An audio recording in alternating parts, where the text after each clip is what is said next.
বাংলা সিনেমার সবচেয়ে আলোচিত নাম মেগাস্টার শাকিব খান আবারও আসছেন বড়সড় চমক নিয়ে। এবার তিনি হাজির হচ্ছেন একসাথে দুটো ভিন্ন ঘরানার সিনেমা নিয়ে, একটি ঈদে আরেকটি ঈদের বাইরে। আর দুই ছবিরই পরিচালনায় আছেন ডিজিটাল যুগের জনপ্রিয় নির্মাতা অনন্য মামুন, যিনি এর আগেও শাকিব খান ও বলিউড তারকা সোনাল চৌহানকে নিয়ে দরদ সিনেমা নির্মাণ করেন। যদিও সেই সিনেমা নিয়ে দর্শকদের প্রত্যাশা পূরণ হয়নি, তবে অনন্য মামুন এবার প্রতিশ্রুতি দিয়েছেন তিনি আর দর্শকদের হতাশ করবেন না।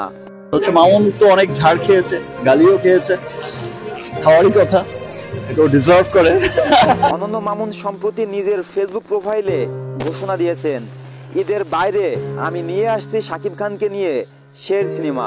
তিনি আরো বলেন, এই সিনেমার মাধ্যমে আমি এক নতুন ইতিহাস গড়তে চাই। দানব এবং শের দুইটাই হবে আলাদা লেভেলের। এখন সবচেয়ে বড় প্রশ্ন, কোন সিনেমাটি আগে আসছে? তবে পরিচালকের ঘোষণা অনুযায়ী শের সিনেমাটি আগে মুক্তি পাচ্ছে। অন্যদিকে দানব নিয়ে এখনো চূড়ান্ত সময় জানানো হয়নি, তবে ধারণা করা হচ্ছে এটি হতে পারে আগামী ঈদে বিশাল আয়োজনের অংশ। এবার অপেক্ষা শাকিব খানের ভক্তদের জন্য নতুন দুই সিনেমা নিয়ে দ্বিগুণ উত্তেজনা।